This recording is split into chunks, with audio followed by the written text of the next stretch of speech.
அனைவருக்கும் வணக்கம். மிதுன ராசிக்காரர்களுக்கு இந்த வேளையில் 4 கிரக நிலைகள் ஒன்றிணைய போகின்றன. ராசியின் அதிபதியான புதன் உட்பட 2ஆம் இடமான தனஸ்தானத்தில் சந்திரனின் ஆட்சி வீட்டில் மிக வலுவாக 4 கிரக நிலைகள், சூரியன், சந்திரன், ராசியின் அதிபதியான புதன் மற்றும் குரு ஆகிய கிரக நிலைகளின் சேர்க்கை ஏற்படுவதால் உங்களது வாழ்க்கையை மாற்றும் சக்தி வாய்ந்த யோகம் இந்த தருணத்தில் கிடைக்கப் போகிறது. காத்திருக்கும் அதிர்ஷ்டம் என்று சொல்லக்கூடிய வகையில் மிதுன ராசிக்காரர்களுக்கு என்னென்ன நிகழ்வுகள் அமைகின்றன என்று பார்க்கும்போது உறுதியாகவே மிதுன ராசிக்காரர்களுக்கு தனஸ்தானம், வாக்குஸ்தானம், குடும்பஸ்தானம் என்று சொல்லக்கூடிய 2ஆம் இடத்தில் பல கிரகநிலைகள் ஒன்றிணைவது இந்த தருணத்தில் பல்வேறு வகையான நல்ல வாய்ப்புகளையும் சந்தர்ப்பங்களையும் உங்களை தேடி வருவதற்கான முதன்மையான சந்தர்ப்பத்தை ஏற்படுத்தி கொடுக்கிறது. அது மட்டுமல்லாது பெருவாரியான சிக்கல்கள், சிரமங்கள் இந்த தருணத்தில் விலகி சிறப்பான வளர்ச்சி காணக்கூடிய நல்ல வாய்ப்பும் சந்தர்ப்பமும் உங்களை தேடி வருவதற்கான முதன்மையான அதிர்ஷ்ட யோகம் இந்த தருணத்தில் கிடைக்க இருக்கிறது. நீங்கள் எதிர்பார்ப்பதை விட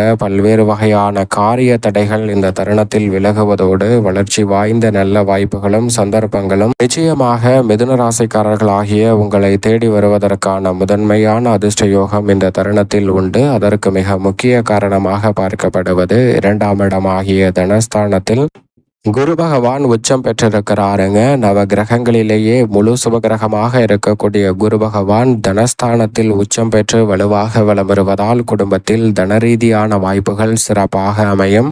அதோடு மட்டுமல்லாது உச்சம் பெற்றிருக்கும் குருவுடன் எந்த கிரக நிலைகள் இணைந்தாலும் அதிர்ஷ்ட யோகத்தை அள்ளி கொடுக்கும் அமைப்பாக பார்க்கப்படுகிறது. எனவே வருமானம் சிறப்பாக அமைவதோடு மட்டுமல்லாது மிக பெரிய அளவிலான வளர்ச்சி நிறைந்த வாய்ப்புகளும் சந்தர்ப்பங்களும் உங்களை தேடி வருவதற்கான முதன்மையான அதிர்ஷ்ட யோகம் கிடைக்கிறது. பூவுடன் சேர்ந்த நாரும் மணக்கும் என்று சொல்வது போல் குருவுடன் எந்த ஒரு கிரகம் இணைந்தாலும் அமோகமான அதிர்ஷ்டம் நிறைந்த வாய்ப்புகளையும் சந்தர்ப்பங்களையும் ஏற்படுத்தி கொடுக்கும். அந்த வகையில் இந்த தருணத்தில் ராசியின் அதிபதியான புதன் உட்பட 4 கிரகநிலைகள் மொத்தமாக இணைந்து வலம் வருகின்றன. அதிலும் முதன்மை கிரகமாக இருக்கக்கூடிய சூரியனும் வலம் வருகிறாருங்க. சூரியன் குருவுடன் இணைந்திருப்பதால் ஆளுமையும் அதிகாரமும் கொண்ட வாய்ப்புகள் உங்களை தேடி வரும்.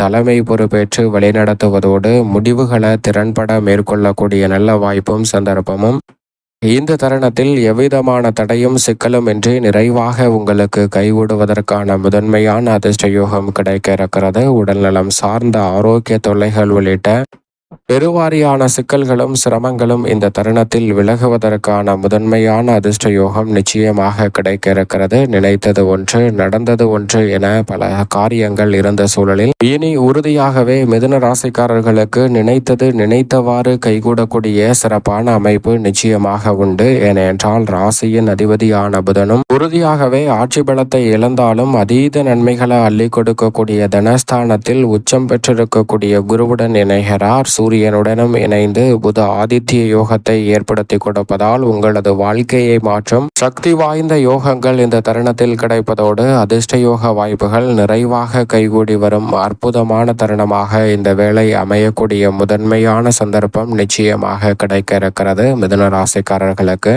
அதிலும் குறிப்பாக ராசியின் அதிபதியான புதன் தனஸ்தானத்தை அலங்கரிப்பதால் எதிர்பாராத வளர்ச்சி நிறைந்த வாய்ப்புகளும் சந்தர்ப்பங்களும் இந்த தருணத்தில் கிடைக்க போகிறது. திட்டமிடாத காரியங்களில் கூட வெற்றி கிடைக்கக்கூடிய ஒரு சிறப்பான அமைப்பாக நிச்சயமாக பார்க்கப்படுகிறது. அரசு வழியில் நீங்கள் எதிர்பார்க்கும் ஆதாயம் நிறைந்த தகவல்கள் இந்த தருணத்தில் உங்களை தேடி வருவதற்கான முதன்மையான சந்தர்ப்பம் கிடைக்க இருக்கிறது. அதோடு மட்டுமல்லாது ஏன் எதற்கு என்று தெரியாமல் பல்வேறு வகையான சங்கடங்களை அதீதமாக சந்தித்து வந்த சூழ்நிலையில் அந்த சங்கடங்கள் அனைத்தும் மறையும். இந்த தருணத்தில் குடும்பத்தில் நீண்ட நாட்களாக இருக்கக்கூடிய பண ரீதியான நெருக்கடிகள் பல புதிய யுக்திகளை கையாண்டு நன்மை நிறைந்தவையாக மாற்றிக்கொள்ளக்கூடிய சந்தர்ப்பத்தை உருவாக்கி கொடுக்கிறாருங்க புதன். கடன் சுமை குறையும். தூர பயணங்களை மேற்கொள்வதோடு உங்களது திறமைக்கு உரிய அங்கீகாரம் இந்த தருணத்தில் கிடைக்க போகிறது. நீங்கள் எதிர்பார்க்கக்கூடிய கல்வி ரீதியான முயற்சிகள் அனைத்திலும் மிக பெரிய அளவிலான வெற்றி வாய்ப்பு உறுதியாகவே கிடைக்கும் வேளையாக இந்த தருணம் அமைகிறது.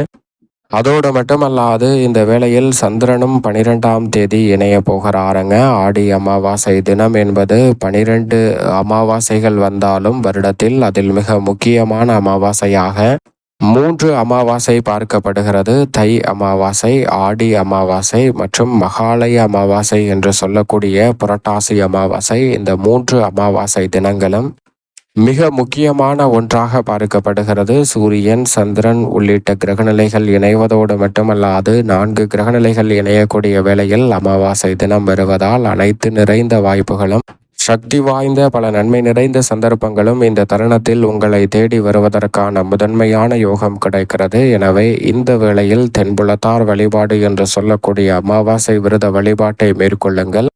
சந்திரன் ஆட்சி பலமும் குருவும் உச்ச பலமும் பெற்றிருக்கக்கூடிய வேளையில் அனைத்தும் நன்மை நிறைந்தவையாக அமையக்கூடிய முதன்மையான வாய்ப்பும் சந்தர்ப்பமும் உங்களை தேடி வருவதற்கான அற்புதமான சந்தர்ப்பம் மிதுன ராசிக்காரர்களாகிய உங்களுக்கு உறுதியாகவே கிடைக்கும்.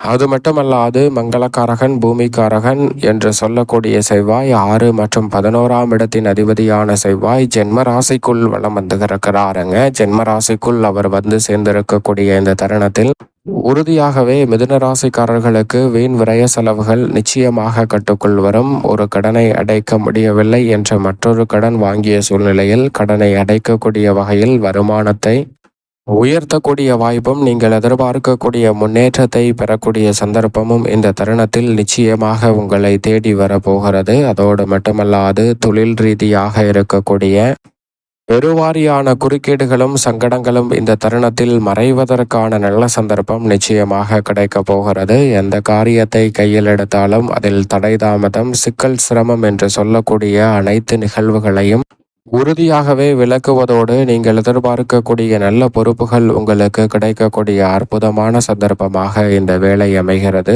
அது மட்டுமல்லாது சனி பகவானும் வக்ரகதியில் இருக்கிறார். 8 மற்றும் 9ஆம் இடத்தின் அதிபதியான சனி பகவான் வக்ரம் பெற்றிருப்பது ராஜயோகம் என்று சொல்லக்கூடிய வகையில் பல நல்ல வாய்ப்புகள் கிடைக்கும். கிடைக்காத வேலை கூட இந்த தருணத்தில் உங்களை தேடி வரும் அற்புதமான தருணமாக சனி பகவான் மாற்றி கொடுக்கிறாருங்க. அதே போன்று நிழல் கிரகமான ராகு மற்றும் கேதுவின் அமைப்பும் 3 மற்றும் 9 ஆகிய இடங்களில் இருப்பதால் முன்னேற்றத்திற்கு எவ்விதமான தடையுமின்றி வெற்றி வாய்ப்புகளை அள்ளி கொடுக்கிறது. சரியாக பயன்படுத்திக் கொள்ளுங்கள். இந்த வேளையில் சாதகமற்ற அமைப்பு என்று சொன்னால் 5 மற்றும் 12ஆம் இடத்தின் அதிபதியாக இருக்கக்கூடிய சுக்கிரன் மட்டும்தான். ஏனென்றால் சுக்கிரன் நீச்சம் பெற்றிருக்கிறாருங்க. சுக்கிரன் சுகஸ்தானமாகிய 4இல் நீச்சம் பெற்றிருப்பதால் கூடுதல் கவனமும் விழிப்புணர்வும் இந்த தருணத்தில் தேவை. உடல்நலத்தில் சற்று விழிப்புணர்வுடன் இருக்க வேண்டும். அதே போன்று தாய்வழி உறவுகளை கையாளக்கூடிய விஷயங்களிலும் அதிக கவனத்துடன் இருப்பது நல்லது. இல்லையென்றால் வீண் பழிகளை சுமக்க வேண்டிய சூழல் உருவாகும் என்பதை சுக்கிரன் உறுதிப்படுத்துகிறார். இதை தவிர மற்ற அனைத்து கிரகநிலைகளும் அதிர்ஷ்ட யோகத்தை அள்ளி கொடுக்கும் ஒரு அமைப்பாக தான் பார்க்கப்படுகிறது. மேலும் இந்த தருணத்தை நன்மை நிறைந்த அதிர்ஷ்டம் நிறைந்த தருணமாக மாற்றிக்கொள்ள வேண்டும் என்றால் உறுதியாகவே இந்த வேளையில் மிதுன ராசிக்காரர்கள் இந்த தருணத்தில் சூரியனும் சந்திரனும் ஒன்றிணையக்கூடிய வேளையில் ராசியின் அதிபதியான புதனும் தனஸ்தானத்தில் இருக்கக்கூடிய வேளையில் அமாவாசை தினம் வருவதால் நிச்சயமாக இந்த தருணத்தில் தென்புலத்தார் வழிபாடு என்று சொல்லக்கூடிய அமாவாசை விரத வழிபாட்டை மேற்கொள்ளுங்கள். அனைத்து தடைகளும் விலகி அதிர்ஷ்ட யோகம் நிச்சயமாக உங்களுடைய வாழ்வில் சிறப்பாக கைகூடும் என்பதில் சந்தேகமே இல்லை. மிதுன ராசிக்காரர்களுக்கு